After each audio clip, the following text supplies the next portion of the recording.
দর্শক, ময়মনসিংহ অনলাইন নিউজের সাপ্তাহিক আয়োজন নিজের কথায়। আজকে আমাদের স্টুডিওতে উপস্থিত আছেন একজন প্রিয় মানুষ, একসময় গানের জগতের তরুণদের মধ্যে একজন জনপ্রিয় মানুষ ছিল। ময়মনসিংহের সবচেয়ে বেশি জনপ্রিয় একজন মানুষ ছিল।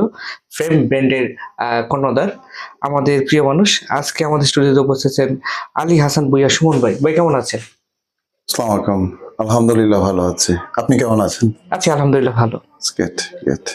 ভাই, শুরুতেই আপনার কাছে জানতে চাই যে আসলে একসময় আপনি গানের মানুষ ছিলেন বা That's right. গানের জগতে ছিলেন। That's ময়মনসিংহে right. একটা ফেম ব্র্যান্ড যেটা ছিল, ময়মনসিংহের জনপ্রিয় জি। একটা ব্র্যান্ড, যেটা হচ্ছে আপনাদের কার্যক্রমের মাধ্যমে ময়মনসিংহের ব্র্যান্ড জগৎকে চিনিয়েছেন। এই সেই গানের মানুষ থেকে আসলে সামাজিক মানুষ বা সামাজিক কার্যক্রমে আসার গল্পটা যদি দর্শক উদ্দেশ্যে বলতেন। It's a long story. এখন বলতে গেলে হয়তো সারা রাত্র শেষ হবে না। And I love token. বা ছোট করে যদি বলি তাহলে বলবো যে ভালো কাজ করার জন্য আসলে কোনো প্ল্যাটফর্ম খুঁজতে হয় না। আপনি কিছু করতে চান, ভালো কিছু করতে চান, আপনি ঘরে বসেও করতে পারেন। বাইরে থেকেও করতে পারেন, দেশের বাইরে থেকেও করতে পারেন। তো এটা আসলে কোনো বিকল্প নেই ভালো কাজ করার। আর মূলত আমার বাংলাদেশে যখন আমি ব্যাক করি সেটা ছিল 2018। আসার পর আমি একটা জিনিস আমি লন্ডনে ছিলাম বিগত প্রায় 2 যুগ বলতে পারেন। I was in London for almost 2 decades. তো ওখানে আসলে আমি যখনই থেকেছি আমার কাছে কখনোই মনে হয় না যে এই মাটিটা আমার না, এই দেশটা আমার না, এই পতাকাটা আমার না, এই মানুষগুলো আমার না। তা আমি আসলে খুব হোমসিক একটা পার্সন। আমি দেশকে, দেশের মানুষকে, রিক্সার টিং টিং চার কাপে শব্দ করে চা বানাচ্ছে, এগুলি আমি খুব খুব মিস করতাম অনেস্টলি। আর আমার চলে আসার একটা প্ল্যান ছিল অলওয়েজ। তো আমি ওখানে বসে টুকটাক, যেহেতু দেশকে অনেক মিস করতাম, মানুষকে অনেক মিস করতাম, বন্ধু বান্ধব, আমার ব্যান্ড, সবাইকে। তো ওখানে বসে টুকটাক যতটুকু পেরেছি আমি করেছি। তারপর চলে আসার পর আমার কাছে মনে হয়েছে আমি একটা উন্নত দেশে ছিলাম, ওই দেশকে আমি কন্ট্রিবিউট করে আসছি, ট্যাক্স দিয়েছি, ভিএটি আদার্স কাজ করেছি। আমার দ্বারা হয় ইউনো কিছুটা হলেও তার মানে গভর্নমেন্ট বেনিফিট পেয়েছে। বেনিফিট। আমি চিন্তা করেছি যে আমার দেশের জন্য আমি কি করলাম। আসলে ওই জায়গাটা থেকেই আমার, তারপর তো করোনা শুরু হয়ে গেল। করোনার সময় আপনারা নিশ্চয়ই দেখেছেন আমি চেষ্টা করেছি আমার সাধ্যমতো, এবং শুধু অর্থ দিয়ে না, আমি নিজে থেকে কাজ করেছি। অক্সিজেন স্যাচুরেশন থেকে শুরু করে সিলিন্ডার নেওয়া আনা থেকে লাস্ট ঘরে পর্যন্ত গিয়ে দেখা করা, এবং বন্ধু বান্ধব যারা করোনা আক্রান্ত ছিল তাদের বাসায় গিয়ে খাবার পৌঁছানো, তাদের অক্সিজেন দেওয়া, এটা সেটা। এবং তখন তো কোয়ারেন্টাইন ছিল, আপনার লকডাউন ছিল, মানুষরা কাজে যেতে পারে নাই। তো মেইনলি আসলে আমার ওই জায়গা থেকেই মানে যে আমি অ্যাজ এ বাঙালি আমার কিছু দায়িত্ব রয়ে গেছে। তো ওখান থেকেই আমার এই সামাজিক এবং মানবিক কাজগুলোর পেছনে আমি আগে থেকেই করতাম।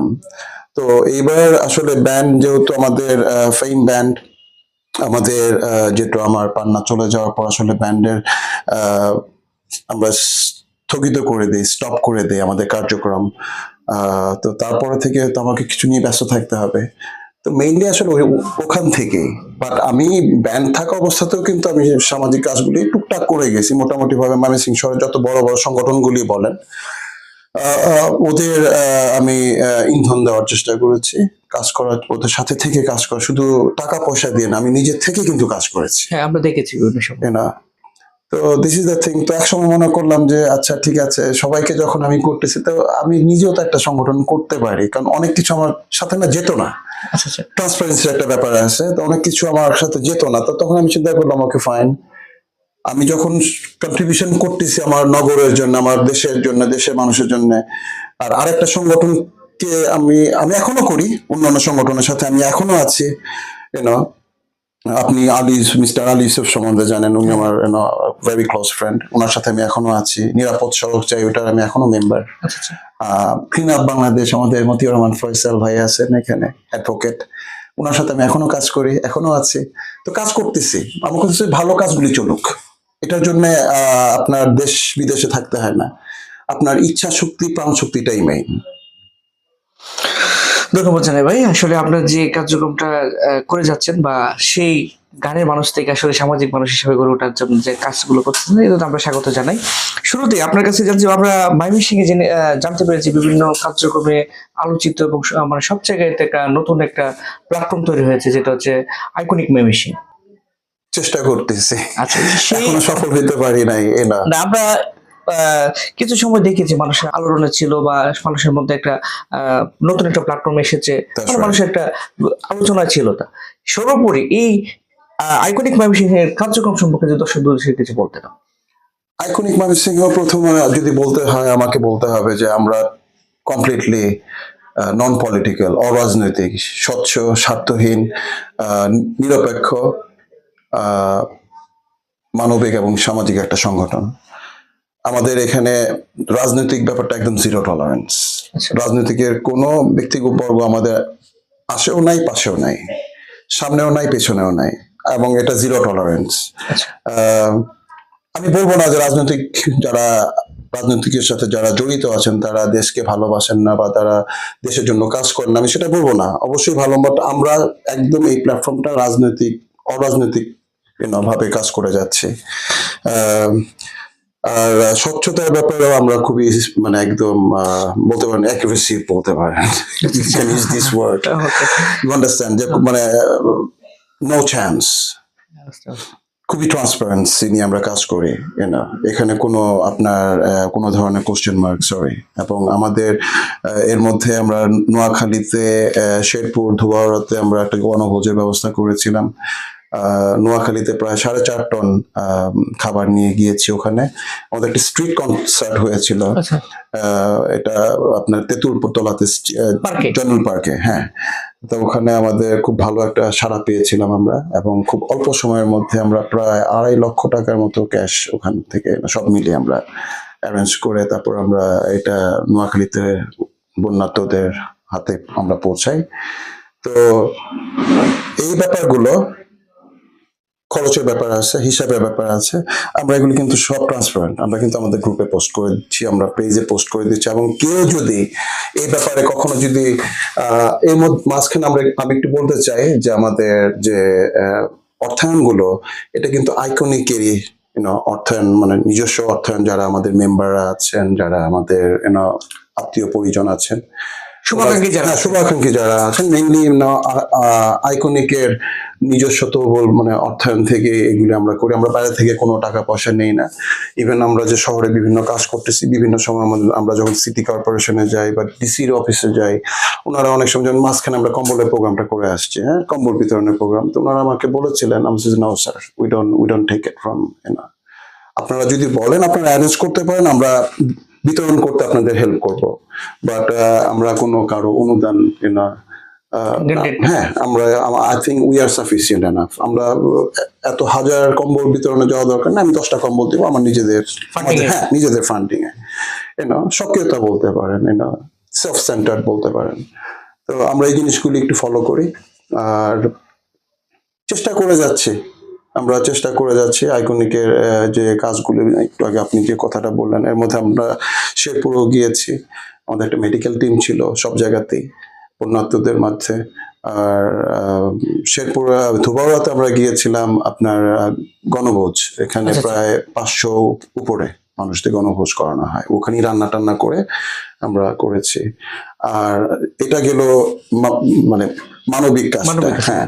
এখন সামাজিক ভাবে আমরা শহরটা আসলে আমাদের এই জনপদটা কিন্তু পিছিয়ে পড়া জনপদ। আমি ছোটবেলা থেকে যা দেখেছি, ইভেন আপনাকেও বলবো, সবাই আমার সাথে এক বাক্যে এক সুরে কথা বলবেন, আমার সাথে একমত হবেন, আমাদের শহরটা কিন্তু আসলে ওভাবে কিছু বিল্ডিং ছাড়া পরিবর্তন নেই, আর কিছু অটো যানজট ছাড়া আর কোনো পরিবর্তন কিন্তু ওভাবে কিন্তু আসে নাই। তো যেহেতু আমরা এই শহরের আদিবাসী, আমার মার সাথে আমার যখন জন্মের পরে আমার নাকটা যখন ডিটাচড করে দেওয়া হলো, ওই নাকটা কিন্তু এই শহরই পোতা।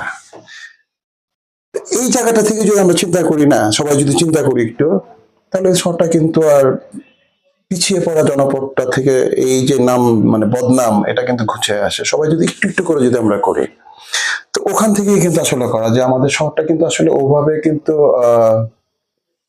ডেভেলপড হয়নি। এর জন্যই কিন্তু আসলে আইকনিকটা মেইনলি করা, আচ্ছা আচ্ছা। এবং আমরা কাজ করে যাচ্ছি এই প্রত্যয়ে। শহরের মধ্যে আমরা যে কাজগুলি করতে পেরেছি, পার্কের ফুড পার্ক যেগুলি ছিল, ফুচকার দোকান এবং আদার্স, এবং এখানে আপনার তালতলা থেকে কাচিঝুলি পর্যন্ত একটা রাস্তা অনেকদিন পড়া ছিল, প্রায় 9 মাসের মতো। আর যেহেতু আমি ওখানে থাকি, আমার কাছেও ব্যাপারটা খুবই লাগতো।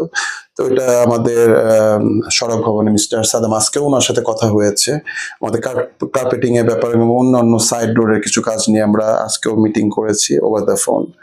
তো এটা আমাদের একটা কাজ ছিল। মিস্টার সাদ্দামকে অনেক অনেক ধন্যবাদ, সড়ক খুবই ভালো একজন মানুষ। তারপর সিটি কর্পোরেশনের একটা কাজ বাকি পড়া ছিল আপনার নতুন বাজারে, জি। নতুন বাজার পায়রা চত্বর থেকে শুরু করে আপনার রেলগেট পর্যন্ত। হ্যাঁ। এই কাজটা মোটামুটি ভাবে শেষ হয়েছে, এখনো কার্পেটিং এর কাজটা বাদ, এখনো পড়ে আছে। তো ওনারা দেশের বাইরে আছেন, ওনাদের হলিডেতে ও সামথিং, আই ডোন্ট নো। তো উনি আসবেন বোধহয় ওয়েডনেসডেতে, বুধবারে আসবেন, থার্সডেতে আমরা ওনার সাথে মিটিং করব কার্পেটিং এর ব্যাপারটা নিয়ে এবং অন্যান্য ব্যাপার নিয়ে। এরপরে আসেন ফুটপাতের ব্যাপারটা। আমরা ফুটপাত নিয়েও কাজ করতেছি, আপনারা দেখেছেন অনেক ধরপাকড়, এটা সেটা অনেক ধরনের সমস্যা। তবে আমাদের একটা মেইন যে জিনিসটা থাকে, আমাদের অনেকে ভুল বুঝতেছেন, যে অনেকে আছে যে ওনাদের পেটে লাথি দেওয়া হচ্ছে, হ্যান করা হচ্ছে। মেইনলি আমরা যখন প্রশাসন এবং আমাদের প্রশাসনিক কর্মকর্তাদের, ঊর্ধ্বতন কর্মকর্তাদের কাছে যখন আমরা এই কাজগুলি নিয়ে যাই, আমাদের প্রথম সেগমেন্টটাই কিন্তু থাকে যে পুনর্বাসন করে দেওয়ার জন্য। আচ্ছা আচ্ছা। আমাদের প্রথম দাবিটাই থাকে যে ওনাদের পুনর্বাসন করে দিয়ে উচ্ছেদ করে দেওয়া হোক, না? কারণ ফুটপাত ফুটপাত ব্যবসায়ীদের জন্য না, এটা হাঁটার জন্য। আপনি চিন্তা করে দেখেন, এখনো আপনি যদি যান এখানে পকেট মার, দৌরাত্ম, বিভিন্ন ধরনের অরাজকতা একটা হ্যাঁ।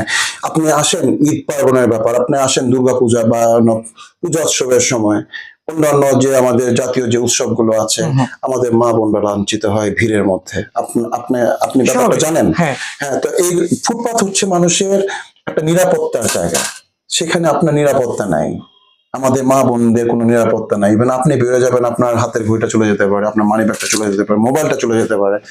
তো এটা কেন হয় আসলে, যখন ফুটপাত যখন ওভার ক্রাউডেড হয়ে যায়, যারা আবার এই পেশার সাথে জড়িত, পকেট মার অথবা হ্যাঁ, ওদের দৌরাত্মটা কিন্তু আমরা কিন্তু তাদের কিন্তু ওয়েলকাম করতেছি, কাম টু আস, তো ওরা আসলে এটা এনজয় করে।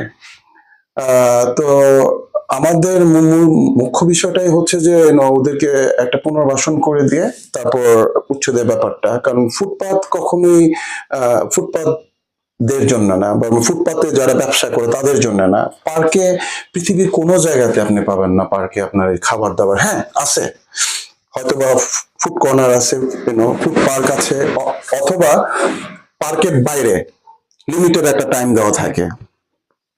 এখন আমাদের পার্কে মানে অবস্থা তো আপনি ভালো করে দেখেছেন, এটা শুধু ময়মনসিং এ। আপনি ঢাকায় যান, রমনা পার্কে যান, আপনি ঢাকায় চন্দ্রিমা পার্কে যান, বোটানিক্যাল গার্ডেনে যান, ভেতরে তো কোনো প্রশ্নই আসে না।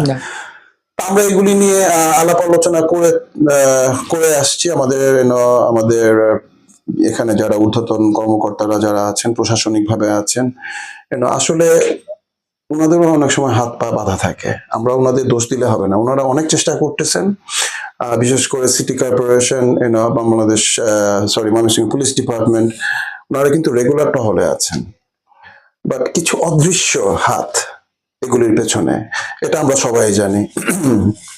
শুধু প্রশাসনকে দোষ দিলে হবে না, সিটি কর্পোরেশনকে দোষ দিলে হবে না। এই নগরের যারা অভিভাবক, সেটা হইতে পারে সিটি মেয়র, হতে পারে city like MP, chairman, whatever, দায়বদ্ধতা কিন্তু সবার। আর আমি যতক্ষণ পর্যন্ত ঠিক না হব, ততক্ষণ পর্যন্ত তো আপনি সমাজ কিন্তু চেঞ্জ করতে পারতেছেন না, ঠিক আছে? আর এন্ড অফ দ্য ডে আপনি যখন চিন্তা করেন যে ফুটপাতে যখন আমরা আসতেছি, আমাদের তো বিজনেস ওদের দিলে ওরা আসবে। আমি যদি মিষ্টি ছড়াই, পিঁপড়া আসবে, এটা খুবই স্বাভাবিক একটা ব্যাপার। আমাদেরও সোচ্চার হতে হবে যে আমরা ওদের বিজনেসটা এখানে না দিয়ে যারা প্রপারলি বিজনেস করতেছে তাদের বিজনেসটা দেওয়ার জন্য। একটা সময় দেখা যাবে তারা তাদের জায়গায় চলে গেলে আমাদের যারা একটু হকার যে বিজনেসটা আমরা মানে দেই মানুষদের, হুম। আমরা তখন বুঝে গেলাম যে হ্যাঁ স্টেশন রোডে একটা পুনর্বাসন হ্যাঁ হয়েছে। পুনর্বাসন হচ্ছে ওখানে একটা সময় ব্যাপার। হ্যাঁ। আর আবার বোধহয় পার্কে দেখবেন ফুড পার্কে সরি পার্কে হ্যাঁ আবার আবার পরিবেশ আবার ব্যাক টু নর্মাল। হ্যাঁ। সিটি কর্পোরেশন এবং পুলিশ ডিপার্টমেন্ট, এবার বোধহয় র্যাবও ছিল, সাথে আর্মিও ছিল, ওনারা অনেক চেষ্টা করতেছেন, ওদেরকে পুনর্বাসন করে দিতে হবে। দিস ইজ দ্য ফাইন মানে মোস্ট ফার্স্ট থিং, ওনাদের আসলে পুনর্বাসন করে দিতে হবে। এখন কিছু কিছু ব্যাপার আছে, আমি এই ব্যাপারগুলি নিয়ে কাজ করি, আমি সমাজ দার্শনিক না, ঠিক আছে? আমি আমার ব্যক্তিগতভাবে যতটুকু এই লাইনে আমি এসেছি, আমি এখনো কাজ শিখতেছি, কাজ দেখতেছি, শিখছি, বাট আমার কাছে মনে হয় যে পুনর্বাসনটা অনেক বড় একটা ভাইটাল একটা পয়েন্ট। আর ওই যে আমাদের যে ব্যাপারটা আমরা যদি বন্ধ করে দেই, আমাদেরও সমাজের প্রতি পরিবেশের প্রতি আমাদেরও দায়বদ্ধতা রয়ে গিয়েছে। যেমন পার্কে কিছু কিছু ব্যাপারে দেখা যায় নতুন একটা ব্যবসায়ী এসে বা 2-3 বছর 5 বছর যারা মানে পুরোনো বিজনেসম্যান ওখানকার ব্যবসায়ী, ওদের ব্যাপারটা আলাদা, যারা 15 বছর 20 বছর ধরে আছে। কিন্তু কিছু কিছু নতুন ব্যবসায়ী যে আমি 5 বছর ধরে এখানে আছি, কেন আমাকে তুলে দিবেন? এই যে এস্টাবলিশমেন্টটা, এদের কাউকে যদি জিজ্ঞেস করা হয় যে ঠিক আছে আপনি বিজনেস করেন, কোনো সমস্যা নাই তো, আপনি ডকুমেন্টস দেখান, আপনার বৈধতা কোথায়? Do you have the permission from anywhere, from city corporation, from police department, from RAB, from army, ঊর্ধ্বতন আরো কর্মকর্তা যারা আছে পরিবেশ যে অধিদপ্তর, আপনি একটা পারমিশন আপনি দেখান? কেউই দেখাতে পারবে না। বাট সে কিন্তু অবৈধভাবে নিজেকে এস্টাবলিশ করে বলতেছে আমি এখানে 20 বছর ধরে আছি। ওকে ফাইন, যারা 20 বছর ধরে এখানে আছে, 15 বছর ধরে যারা বিজনেস করতেছে বা 10 বছর ধরে যারা বিজনেস করতেছে, আমরা তাদের পুনর্বাসনের কথা আমরা চিন্তা করতেছি। কিন্তু আজকে আমি ওখানে চটপটির একটা দোকান বসালাম, এখন কথা হচ্ছে 10 বছর পরে আমি কিন্তু সেম সুরে কথা বলবো যে আমি কিন্তু 10 বছর যাবত এখানে আছি, আমি কিন্তু স্ট্যাবলিশ করে ফেললাম। হ্যাঁ। একটা অবৈধ জিনিসটাকে আমি বৈধতায় পরিণত করে ফেললাম। মানববন্ধন, ঠিক আছে, মানববন্ধন করেছেন ওনারা, আপনাকে স্ট্রিক্ট হতে হবে, আপনি আইনের লোক। সিটি কর্পোরেশন আপনার কাজ কি? আপনার কাজ হচ্ছে শহর নবায়ন, সুন্দর নবায়ন করা। নান্দনিক কথা তো আমরা বাদই দিলাম, সুন্দর নবায়নটা কোথায়? তো ব্যাপার হচ্ছে যে কাজ করতে হবে, সবাইকে মিলেমিশে কাজ করতে হবে, এবং ওদেরকেও একটা ব্যবস্থা করে দিতে হবে। আর তা না হলে আজকে আমি যে চলে আসলাম চটপটি বিক্রি করতে, কালকে আপনি আসবেন, পরশুদিন উনি আসবেন, পরশুদিন এইভাবে করে, তাহলে কি টোটাল একটা অবস্থা। তাহলে তাহলে যে ওনারা কথা বলবেন এবং আশেপাশের লোকজনরা, আমাদের শহরেরও কিছু আমি বলবো যে আমি কোনো ওয়ার্ড ইউজ করতে চাই না, রক্ষক হয়ে ভক্ষক বলবো না, এবং শিক্ষিত সমাজে যারা শিক্ষিত মানুষ ভাই গরিব মানুষ কই যাবে, আপনার বাসায় নিয়ে যান, আপনার বাসার সামনে দেন না, সমস্যা কোথায়? আপনি তো দিবেন না সেটা। তো এই জিনিসগুলো আমাদের একটু চিন্তা করতে হবে, যে এই ব্যাপারগুলো অনেকে বলে যে ভাই গরিবের পেটে লাথি দেওয়াই দেওয়া। আমার কথা হচ্ছে ঠিক আছে, কিন্তু 5 বছর পর আপনি পার্কের অবস্থা এখন যেভাবে আছে, 5 বছর পরে যে বললাম যে আমি কালকে চলে গেলাম, আমার কাজিন চলে আসলো, আপনি চলে আসলেন, আপনার ছোট ভাই চলে আসলো পার্কে একটা ফুড কার্ট দেওয়ার জন্য, তাহলে ব্যাপার সেটা কি হলো? শেষ কোথায়? এটা একটা ইতি টানতে হবে তো অবশ্যই। তো প্রশাসন কাজ করে যাচ্ছে। আর আমি বলবো যে সাংগঠনিক ভাবে আমাকে অনেক সময় প্রশ্নবিদ্ধ হইতে হয় যে শোন ভাই আপনারা না পার্কের ব্যাপারে কাজ করতেছেন, আবার তো বসে গেছে, আবার বসে গেছে, এটা নিয়ে বোধহয় 3 বার বসে গেছে। আমার কথা হচ্ছে যে সংগঠন কিন্তু আসলে হ্যামারাইজিং করা, একটু একটু করে হ্যামারাইজ করবে। সংগঠন কিন্তু আপনি 20 বছরের নর্দমা একদিনে কিভাবে পরিষ্কার করবেন? এটা সম্ভব না। ইজ এন গার্বেজ, তবে আমি আশাবাদী একটু একটু করে করে করে করে ওরা যদি 100 বার বসে, আমরা 100 বার তুলব। এটাই হচ্ছে সংগঠনের কাজ। Slowly poison, over the night, যেভাবে করে ওরা ওভার দ্য নাইট, আজকে হয়তো বা 300 দোকান ওভার দ্য নাইট হয় নাই, এটা 10 বছর 15 বছর যে লোক আছে, আমরা তো 15 বছর ধরে এখানে বিজনেস করতেছি, কেন তুলে দিবেন আমাকে? কিন্তু এই কথাটা আমি যখন বিজনেস করতে যাব এখানে একটা চটপটির দোকান দিব বা একটা বারবিকিউ এর দোকান দিব অথবা একটা মোমোর দোকান দিব, হুম। আমার 5 বছর যাওয়ার পরে কিন্তু আমি ওই জোগুলাতে কথা বলবো। তো এইগুলি আস্তে আস্তে করে বন্ধ করতে হবে, এই প্র্যাকটিসটা আমাদের বন্ধ করতে হবে। এবং শুধু সিটি কর্পোরেশন প্রশাসনকে দোষ দিলে যে হবে না, আমাদেরও সোচ্চার হতে হবে। ওনারা কাজ করছেন কিন্তু ওনারা পারতেছেন না, এবং সামাজিকভাবে বিভিন্ন প্রভাব, বিস্তার করার চেষ্টা করছে। হ্যাঁ বিভিন্ন মানে খারাপ প্রভাব বলবো তো খারাপ প্রভাব আপনারা করেন, সমস্যা কি একজন তো চলেই গেল, পুরো গতিটা টেনে নামিয়ে ফেলা হলো। তো এগুলো থেকে এক্সপিরিয়েন্স থেকে নেন, আপনি ফেরাউন কোথায়। তো কিছু ভালো কিছু না করতে পারলে খারাপ থাকবে না, এটা প্রকৃতি, রিভেঞ্জ অফ নেচার বলে একটা কথা আছে ইংলিশে, Yes. এটা আসবে। তারপরে ওইদিকে আর না যাই, যেহেতু আইকনিক অরাজনৈতিক, তো আমরা চেষ্টা করতেছি, আমরা আশাবাদী এবং আমরা পজিটিভ।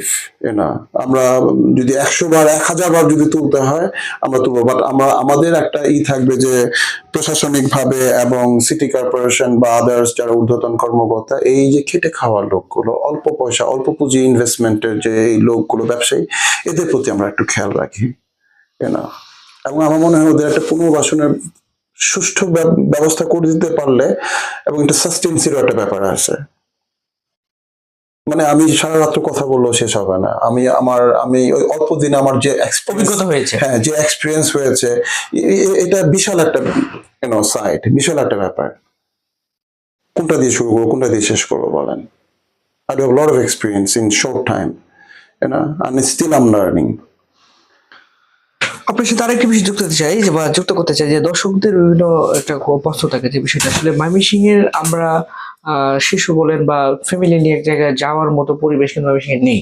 একমাত্র কৃষি ইউনিভার্সিটি আর হচ্ছে আমাদের পার্ক, এখন পার্কটা কিন্তু রিপ্রেজেন্ট করে ময়মনসিংহকে। অবশ্যই ময়মনসিংহের বাইরে থেকে যারা আসে এই শহরে ঘুরতে, তখন কিন্তু পার্কে একটা পার্ক হচ্ছে একটা শহরের মানে প্রাণ। হ্যাঁ, আপনি বাইরের দেশেও যান, সামারে গিয়ে দেখবেন, কারণ বাইরের দেশে আপনি আমেরিকার কথা বলেন, I was in London for very long time. লন্ডনে মনে করেন সামারটা থাকে মাত্র 4 সপ্তাহের জন্য, হয়তো কেউ থাকে না, সব পার্কে টাওয়াল একটা বিছিয়ে দিয়ে একটু বারবিকিউ নিয়ে বসে বাচ্চাদের নিয়ে, হয়তো মা খেলতেছে, ফুটবল খেলতেছে, ক্রিকেট খেলতেছে। পার্কটা হচ্ছে একটা প্রাণ, এটা ফ্যামিলির একটা পার্ট। ইয়েস। যেমন আমি আমার বারান্দাতে গিয়ে একটু সকালবেলা উঠে 1 কাপ চা অথবা কফি নিয়ে বারান্দাতে একটু রোদ পোহালাম, একটা নিউজ পেপার নিলাম, আমি আমার আমার একটা নিশ্চিন্তের জায়গা, আমার একটা আস্থার জায়গা। পার্কটা হচ্ছে কিন্তু তাই, আমার মনটা খারাপ, আপনি হয়তোবা আপনার ওয়াইফের সাথে একটু সমস্যা হয়েছে, বা উনি হয়তোবা আমাদের ক্যামেরার পিছনে, ওনার নাম এক্সকিউজ মি সরি, আতিক ভাই, হয়তো আনম্যারিড, হয়তো ওনার গার্লফ্রেন্ডের সাথে একটু সমস্যা হলো, উনি একটু একাকিত্ব ভাবে, হয়তো ওনার গার্লফ্রেন্ড আছে নাই আমি জানি না, বাট আমি জাস্ট একটা এক্সাম্পল দেওয়ার জন্য আমি বললাম। তো আতিক ভাই ভালো আছেন নিশ্চয়ই আপনি? Thank you very much. তো আতিক ভাইকে নিয়ে বলছিলাম যে উনি যাবেন পার্কে, একটু নিজের মতো করে একটু ঘুরবেন, বেড়াবেন, একটু চা খেলেন, একটু বাদাম খেলেন, একটু নৌকাতে গিয়ে ঘুরলেন, একটু হাঁটাহাঁটি করলেন, গাছের সাথে কথা বললেন, প্রকৃতির সাথে একটু সখ্যতা করলেন, নিজের একাকিত্বটাকে শেয়ার করার জন্য, হ্যাঁ দূর করার জন্য। এইখানে যদি ওই বারবিকিউ এর মধ্যে বাতাস করতেছে ধোঁয়া, বাচ্চারা চোখ চোখ জ্বলতেছে, চেয়ার নিয়ে এমন ভাবে তারা বসে আছে, 50টা 60টা ইভেন 100টা চেয়ার ফেলে, হাঁটার জায়গা নেই, হাঁটার জায়গা নাই। You understand? এরপর হোন্ডা গুলি আপনার যে পেভমেন্ট দেওয়া আছে, পেভমেন্টের উপর দিয়ে আপনার লাইক সুরত সারত করে চলে যাচ্ছে, ফুল স্পিডে, অনেক স্পিড থাকে। তো এগুলো অনেক কমে আসছে, এবং আমরা আশা করি এগুলি আরো কমে আসবে। আমাদের কাভারিং, নিউজ কভার আরো জোরালো হওয়া উচিত, মিডিয়া আরো স্ট্রং হওয়া উচিত, প্রতিদিন লেখা উচিত। আমি মনে করি একটা কলম একটা দেশের জন্য অনেক বড় একটা শক্তি। আমি মনে করি প্রতিদিন আপনারা লিখবেন, প্রতিদিন আপনারা লাইভে এগুলি নিয়ে কথা বলবেন, পিছপা কেন হবেন? you know? ইনশাল্লাহ আমরা সবসময় সত্যের পথে আছি, যেটা বাস্তব সেটাই, এটার সাথে সেটাই। আছি আমরা। ময়মনসিংহ অনলাইন নিউজের সাপ্তাহিক একজন নিজের কথা ব্রাদার্স করবেন যে সৌজন্যে আজকের আয়োজনে আমাদের স্টুডিওতে উপস্থিত আছেন আমাদের প্রিয় মানুষ। আমাদের প্রিয় মানুষ সবসময় যে মানুষটিকে আমরা ময়মনসিংহের প্রত্যেকটি মানুষই আসলে চিনি, যে মানুষটিকে আমরা রাস্তাঘাটে বিভিন্ন সময় সামাজিক কার্যক্রম Thank you. আর আগে এক সময় হচ্ছে আমরা দেখেছি গানে বা গানের মধ্যে সে আলী হাসান ভূঁইয়া সুমন ভাইকে আবার দ্বিতীয়বারের মতো একটা প্রশ্ন করতে চাই, যে বিষয়টি আসলে আপনাদের কমিটির যে পরিধিটা কিরকম আপনাদের? আমাদের গত কমিটি যেটা ছিল 2024 এর, ওটা জাস্ট ডিঅ্যাক্টিভ করে দেয় আমরা গত পরশুদিন। আমাদের গতকালকে তো বোধহয়, গতকালকে আমাদের একটা না গত পরশুদিন, এটা 8 তারিখে 8 তারিখে আমাদের একটা নতুন কমিটি করা হয়। যেহেতু আইকনিকের জন্মটা হয়েছিল পহেলা বৈশাখে এবং এটা তেঁতুলতলাতে, তো প্রতি বছর আমরা পহেলা বৈশাখে আমাদের কমিটিটা ঘোষণা করতে চাই, এবং সেই জন্য আমাদের committee already spin set up হয়েছে, আপনার পুরোপুরি সেট আপ করা আছে। আমরা ঘোষণাটা দিব ওই পহেলা বৈশাখে। আমরা ময়মনসিংহবাসী আমরা আসতেছি পহেলা বৈশাখে চরম ধামাকে নিয়ে, যেটা ময়মনসিংহের ইতিহাসে কখনোই আগেও বিগত দিনেও ছিল না, ভবিষ্যতেও কতটুকু হয় আমি জানি না। তবে আইকনিক একটা ব্লাস্ট নিয়ে আসতেছে ময়মনসিংহে পয়লা বৈশাখে। এবার আপনাদেরকে আমি অগ্রিম নিমন্ত্রণ জানাচ্ছি। আপনারা সবাই সপরিবারে বাচ্চা কাচ্চা নিয়ে, আপনাদের মা বোন সবাইকে নিয়ে চলে আসবেন। আশা করি আপনারা অনেক এনজয় করবেন, যেটা নাকি ময়মনসিংহ শহরে এই পর্যন্ত কোনো পহেলা বৈশাখে কোনো ব্লিঙ্ক আসেনি, কেউ দেখাতে পারেনি। আমরা যেহেতু আমি গানের লোক ছিলাম, গানের মানুষ ছিলাম, আমাদের সাথে আমাদের কমিটিতে ভালো কথা, আমাদের কমিটিতে এবার অ্যাড হয়েছে একটা মিউজিক ফোরাম। আমাদের সাথে সবসময় মিউজিশিয়ানরা ছিলেন। তো যেহেতু music brings the people together, একটা গান একটা মানুষকে যতটুকু আগলিয়ে রাখতে পারে এবং বার্তা বহন করে, এটা কিন্তু অন্য কোনো মাধ্যমে এতটুকু ভেরি স্ট্রং মিউজিকটা। তো যেহেতু আমি গানের মানুষ, গান আমার প্রাণ, এটা আমার passion, it's not my profession. তো আমি চেষ্টা করেছি যে আইকনিকের মাধ্যমে একটা প্ল্যাটফর্ম, গানের একটা প্ল্যাটফর্ম রাখার জন্য। কেননা এই যে পয়লা বৈশাখ চলে আসতেছে, কারা গান করবে? আমরাই গান করব, আমরা শহর পরিষ্কার করব, আমরাও মানুষদের মনোরঞ্জন করব। তো ওই সিকোয়েন্স থেকে আমরা একটা প্ল্যাটফর্ম তৈরি করি আইকনিক ময়মনসিংহে, এবং যে প্ল্যাটফর্মে নাকি ময়মনসিংহে যত মিউজিশিয়ানরা আছেন এবং নতুন মুখদেরও আমরা প্রাধান্য দিচ্ছি। নতুন যে ব্যান্ডগুলি আসতে বা নতুন সলো পারফর্মার যারা আসতেছেন, তো আমরা চেষ্টা করতেছি। আপনারা সবাই আমন্ত্রিত আমাদের পয়লা বৈশাখে, 14ই এপ্রিল হবে সেটা। এবং আমাদের কাজ অলরেডি স্টার্ট করেছি, গত মাস থেকে আমরা কাজ শুরু করে দিয়েছি, যা যা আনুষঙ্গিক কাজগুলি করার আমাদের। তো দ্যাটস ইট। স্বাগত জানাই আপনাদের কার্যক্রমের জন্য। আমরা এবং দর্শকরা অধীর আগ্রহে অপেক্ষা করব ইনশাআল্লাহ। সর্বোপরি আরেকটি বিষয় নিয়ে আমরা প্রশ্ন করতে চাই যে আপনাদের আইকনিক ময়মনসিংহের ভবিষ্যৎ পরিকল্পনা কি? আসুন, বদলে দেই, বদলে যাই, এটাই আমাদের এক কথায় শেষ। আর শুদ্ধতা হলে বলতে হবে, এটাই আইকনিকের পরিকল্পনা, ভালো কিছু করা আর ভালো কাজগুলি চলুক। অন্যান্য সংগঠন যারা করছেন তাদের প্রতি আমার অনেক শ্রদ্ধা, ভালোবাসা, শুভেচ্ছা। আসুন সবাই মিলে আমরা শহরটাকে গোছাই, এবং আমাদের সিটি কর্পোরেশনের সচিব এবং সিও যথেষ্ট ভালো মানুষ। আমাদের সিও আমাদের শহরেরই না, বিভাগীয় কমিশনার ইজ ভেরি নাইস গায়। আজকেও জেলা প্রশাসকের সাথে আমার মিটিং ছিল। আজকে আমাদের যে মিটিংটা ছিল সেটা ছিল আমাদের যে পার্কের দুই পাশে, মূল গেটের দুপাশে যে মাটির যে একটু অংশ জায়গাগুলি আছে, এটা পরিত্যক্ত অবস্থায় পড়ে আছে। এটাকে আমরা গার্ডেনিং করার জন্য সুন্দরভাবে সবুজায়ন করার জন্য, হ্যাঁ গ্রিনারিজ এবং ফ্লাওয়ার দিয়ে একটু গার্ডেনিং করার চিন্তা ভাবনা করছি। আর মূল সড়ক যেটা আমাদের একদম, সেটা হইতে পারে আপনার কাচিজুলি থেকে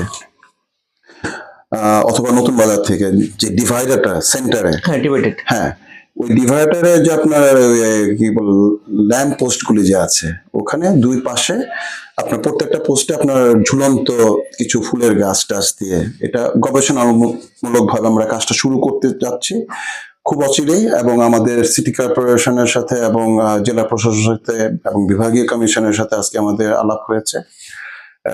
বিশেষ করে জেলা প্রশাসন, আগামীকালকে আমরা যাব বিভাগীয় কমিশনারের কাছে। তো এটা অনুমোদন হয়ে গেলেই আমরা কাজগুলো, আসলে ব্যাপার হচ্ছে এই কাজ ওনারা জিজ্ঞেস করতেছিলেন আপনাদের ফাইন্যান্স কোথা থেকে। তো ফাইন্যান্স আসলে কোনো ব্যাপার না, আপনার দোকানের সামনে একটা পট পড়ে গেছে, একটা লাইট লাইট পোস্ট আর প্রত্যেকটা দোকানে পড়ে নাই, হয়তো বা দেখা গেছে 15 ফিট 20 ফিট অন্তর অন্তর। হ্যাঁ, তো আপনার 20 ফিট অন্তর অন্তর যে দোকানটা পড়ে গেছে, এটা একটা পটের দাম কত? আমরা সেখানে হয়তো বা গাছগুলিকে পরিচর্যার জন্য হয়তো বা সিটি কর্পোরেশনকে বললাম যে একটা মালি অথবা দুইটা মালি আপনি নিয়োগ দেন, আচ্ছা। গাছগুলি তো পানি দিতে হবে। তো এই ধরনের সুষ্ঠু নগরায়নটা সবচেয়ে বড় একটা জিনিস। নান্দনিকতার আগে সুষ্ঠু নগরায়ন হচ্ছে সবচেয়ে বড় জিনিস। এখন আমার সিঁড়িতে উঠতে আমার ভাঙা, আমার ঘরের ভিতরে আমি মনে করেন মার্বেল দিয়ে গ্রানাইট দিয়ে আমি ডেকোরেশন করলাম, ইন্টেরিয়র করলাম, কি লাভ হবে? প্রকাশ হবে না তো। না, সেটাই আমাকে উঠতে হবে, উঠে এসে আমাকে দেখতে হবে। তা আমাদের নান্দনিকতার ব্যাপারে আগে আমাদের শহরটাকে গোছাতে হবে। আর শহরটা যেভাবে করে একটা বিভাগীয় শহর, এটা আসলে খুবই দুঃখজনক একটা ব্যাপার। ময়মনসিংহ শহর আগে বিভাগ না থাকলেও আমাদের বৃহত্তর ময়মনসিংহ, এটা কিন্তু সারা বাংলাদেশের জন্য কিন্তু একটা অন্যরকম একটা ব্যাপার ছিল। বড় জেলা ছিল হ্যাঁ, যেটা। হ্যাঁ। তো ওই অনুপাতে বিভাগীয় শহর হিসাবে আপনি চিন্তা করে দেখেন, ইভেন আমাদের যে স্টেশনটা ময়মনসিংহ জংশন, হ্যাঁ, এখনো ওই আমরা যখন গরিপুরে যেতাম, গরিপুর গেলে কারণ হঠাৎ করে গ্রামে আসার পর গরিপুরের যে স্টেশনটা চোখে লাগতো, কারণ ওই সময়ে গরিপুরের স্টেশনটা বলবো আমি নান্দনিক হ্যাঁ, নান্দনিক ছিল। ওই সময়ের জন্য।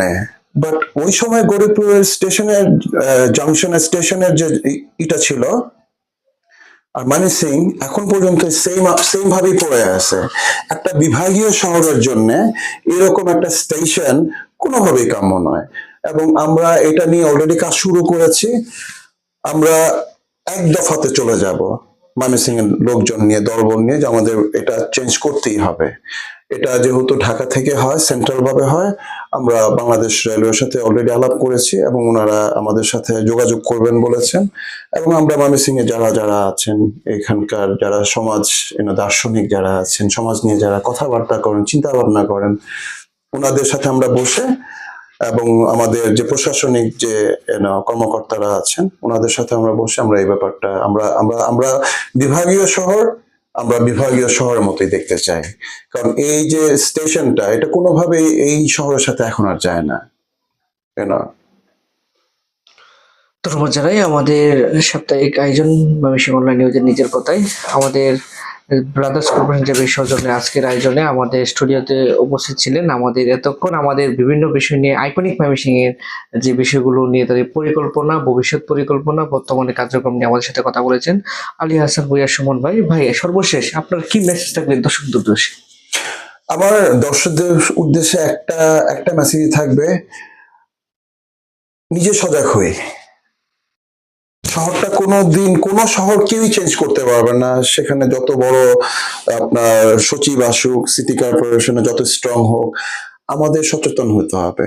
দায়বদ্ধতা আমার আছে, আপনার আছে, সবার আছে। আমরা সচেতন হয়ে গেলেই কিন্তু শহরটা ঠিক হয়ে যাবে। এই যে কথাগুলো আমি বলছিলাম যে আমরা ওদের খাবার কিনবো না, ওদের ফুটপাত থেকে আমরা কিনবো না, কাগজ খেয়ে কাগজটা ফেলবো না, শুরুটা আমার থেকেই হোক। আর ছোট থেকে বলতে হবে, আসুন বদলে দেই, বদলে যাই। আইকনিক ময়মনসিংহ থেকে আমি আইকনিক ময়মনসিংহ এর চেয়ারম্যান আলী হাসান ভূঁইয়া আপনাদের অনেক অনেক শুভেচ্ছা, স্বাগতম এবং অনেক অনেক ভালো থাকবেন আপনারা। আমাদের সাথে থাকার জন্য অনেক অনেক ধন্যবাদ। আর জুয়েল ভাই, আপনাকে অনেক অনেক ধন্যবাদ আমাকে আপনার স্টুডিওতে আমন্ত্রণ করার জন্য। এবং আইকনিকের সাথে আপনাকে আমরা সবসময় চাই এবং আমরা চাই আপনারা প্রতিদিন কলম ধরবেন, সত্যের কলমটা আপনারা ধরবেন। একটা নগরের জন্য, একটা দেশের জন্য কলম অনেক বড় একটা ব্যাপার।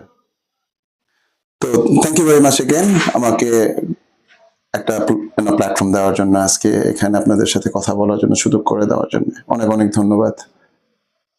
ধন্যবাদ জানাই আলী হাসান ভূঁইয়া সুমন ভাইকে। আসলে আমাদের ময়মনসিংহ অনলাইন নিউজের সাপ্তাহিক নিজের কথায় আমরা সবসময় সমাজের বিভিন্ন বিষয় নিয়ে আমরা কথা বলার চেষ্টা করি। সামাজিক, রাজনৈতিক, শিক্ষা, সমাজ সংস্কৃতি এবং সমাজের উদ্যোক্তাদেরকে নিয়ে আমরা কথা বলার চেষ্টা করি, এবং সামাজিক কার্যক্রমে যারা নেতৃত্ব দিয়ে থাকে বা সামনের সারিতে নেতৃত্ব দিয়ে তাদেরকে নিয়ে আমরা কথা বলে থাকি। আমরা দর্শকদের উদ্দেশ্যে বলবো, আপনাদের এলাকায় যে যেদিকে কোনো সামাজিক বা রাজনৈতিক কোনো ব্যক্তি বা শিক্ষা বিষয়ক যারা কথা বলতে চান, আমাদের সাথে যোগাযোগ করবেন। আমরা পরবর্তীতে কোনো এক পর্বে আপনাদেরকে অতিথি হিসেবে উপস্থিত করার চেষ্টা করব। ধন্যবাদ জানাই আলী হাসান ভূঁইয়া সুমন ভাইকে আমাদের স্টুডিওতে আসার জন্য। আপনাকে ধন্যবাদ। ইনশাল্লাহ আমরা পরবর্তীতে আরো কোনো পর্বে আমরা আইকনিক ময়মনসিংহের অতিথিদেরকে আমরা হাজির করব। ধন্যবাদ সবাইকে।